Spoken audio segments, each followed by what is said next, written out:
বৃহস্পতিবার দুপুরে নিরামিষ রান্নাবান্না। তো আজকে এই যে ছোলার ডাল রাতে ভিজিয়ে রেখেছিলাম, তো ডালটা বেটে নিয়েছি। এই ডালের বড়া করে তরকারি করব। এই যে এখানে কচি কুমড়ো কেটে নিয়েছি, এখানে পটল আছে, সজনের ডাঁটা আছে, আলু আছে, লম্বা লম্বা করে আলু কেটে দিয়েছি।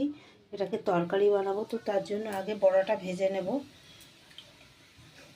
তেল বসিয়ে দিয়েছি, তেলটা একটু গরম হতে দেবো।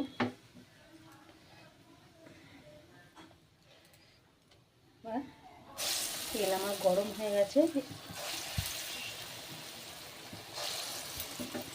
এরকমভাবে সুন্দর করে লাল লাল করে বড়াগুলো ভেজে নেব।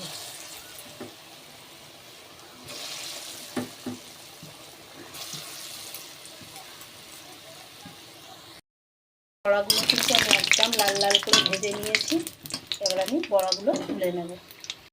বড়াগুলো ভেজে নিয়েছি লাল লাল করে। এখানে পটলটাও ভাজা ভাজা করে নিয়েছি। এবার পাঁচফোড়ন দিয়ে দেবো।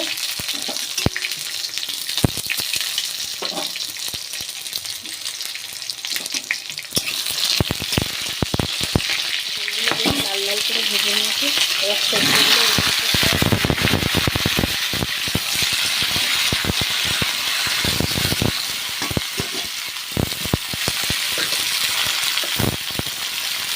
পরিমাণ মতো নুন দিয়ে দেবো, আদা বাটা দিয়ে দেবো, দিয়ে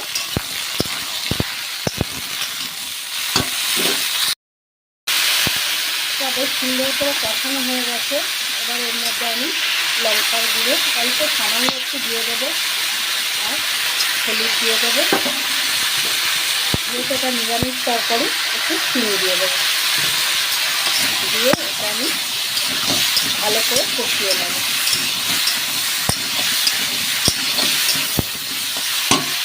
নিয়ে জল দিয়ে দেবো। তো দেখুন আমার কুমড়ো আলু পটলটা কিন্তু সুন্দর করে কষানো হয়ে গেছে, পেঁয়াজ করে দিয়েছে পুরো। এবার আমি এর মধ্যে জল দিয়ে দেবো। জলের পরিমাণটা একটু বেশি দেবো, কারণ বড়াগুলো দিলে জলটা টেনে যাবে। তো দিয়ে আমি আবার এটা ফুটতে দেবো, ফুটলে বড়াগুলো দিয়ে দেবো। ছোলার ডালের বড়ার তরকারি একদম কিন্তু হয়ে গেছে, গা মাখা হয়ে গেছে। নামাবার আগে এই যে ভাজা জিরে বেটেছিলাম, এটা দিয়ে দেবো।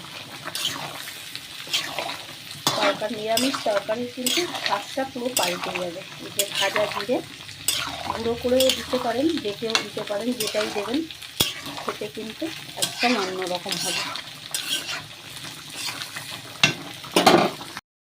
তো এই যে দেখুন আমার নিরামিষ বড়ার তরকারি একদম কিন্তু হয়ে গেছে। তো আপনারা চাইলে এইভাবে একবার বানিয়ে খেয়ে দেখতে পারেন। নিরামিষ দিনে কিন্তু খেতে দারুণ হবে। তো রেসিপিটা ভালো লাগলে লাইক, কমেন্ট, শেয়ার, সাবস্ক্রাইব করবেন। তো চলুন পরের ভিডিওতে আবার দেখা হবে আপনাদের সাথে।